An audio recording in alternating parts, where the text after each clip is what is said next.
Shalom saudara sekalian, selamat pagi. Pada hari ini kita akan kembali merenungkan firman Tuhan. Dan firman Tuhan diambil dari Ibrani pasal 13 ayat 5 sampai dengan 6. Janganlah kamu menjadi hamba uang dan cukupkanlah dirimu dengan apa yang ada padamu. Karena Allah telah berfirman, Aku sekali-sekali tidak akan membiarkan engkau dan aku sekali-sekali tidak akan meninggalkan engkau. Sebab itu dengan yakin kita dapat berkata, Tuhan adalah penolongku, aku tidak akan takut. Apakah yang dapat dilakukan manusia terhadap aku?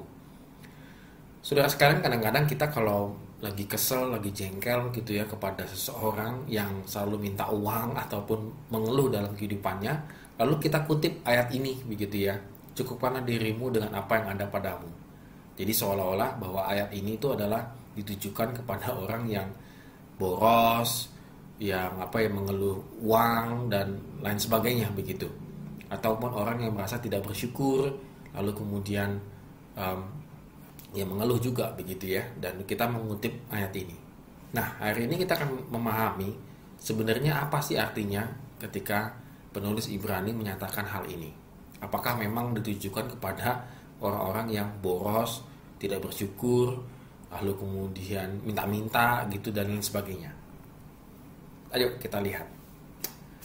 Kita akan lihat konteks daripada teks ini adalah di pasal 10 ayat 34 sampai dengan 35. Memang kamu telah turut mengambil bagian dalam penderitaan orang-orang hukuman, dan ketika harta kamu dirampas, kamu menerima hal itu dengan sukacita.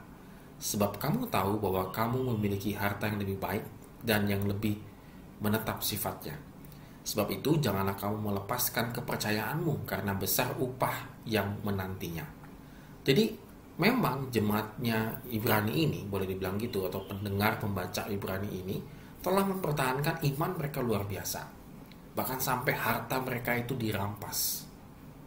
Dalam konteks inilah baru kemudian penulis Ibrani memberikan satu kekuatan, yaitu supaya ketika mereka dalam kondisi miskin, dalam kondisi tidak memiliki apa-apa, iman mereka, percaya mereka tidak hilang juga.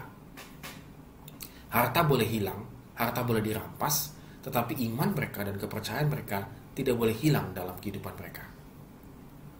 Nah saudara, ini adalah konteksnya, ini adalah pemahamannya ketika penulis Ibrani mengatakan cukupkanlah dirimu dengan apa yang ada padamu. Jadi bukan karena jemaat ini itu boros, tidak bersyukur, dan lain sebagainya, tetapi justru jemaat ini telah membuktikan iman mereka sampai harta mereka pun hilang.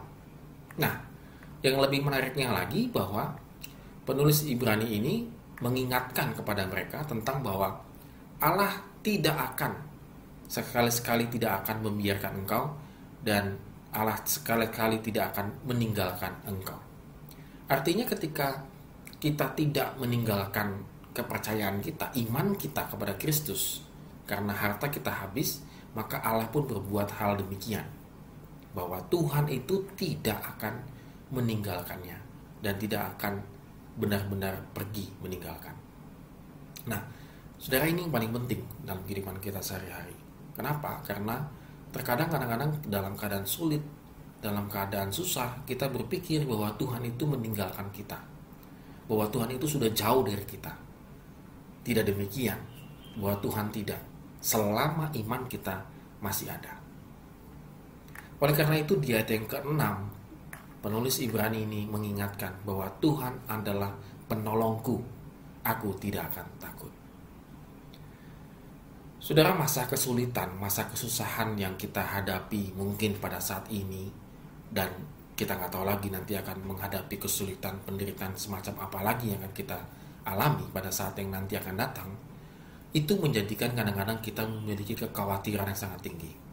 Kadang-kadang kita berpikir, aduh bagaimana ya, bisa nggak kita lewatin? Tapi jangan khawatir, karena apa? Tuhan sudah menstatementkan dengan baik bahwa Tuhan adalah penolong. Menolong kita setiap saat, setiap waktu Dia menolong kita.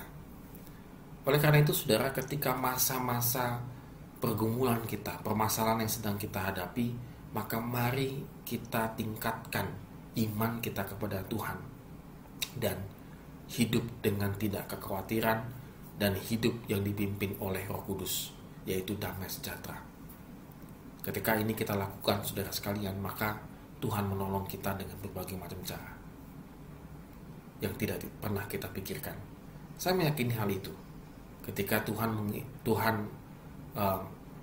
tanda petik ya, Tuhan memang membiarkan kita, bukan membiarkan dalam artian apa, untuk mengizinkan kita masuk ke dalam persoalan-persoalan kehidupan kita, Dia tidak pernah meninggalkan kita. God with us.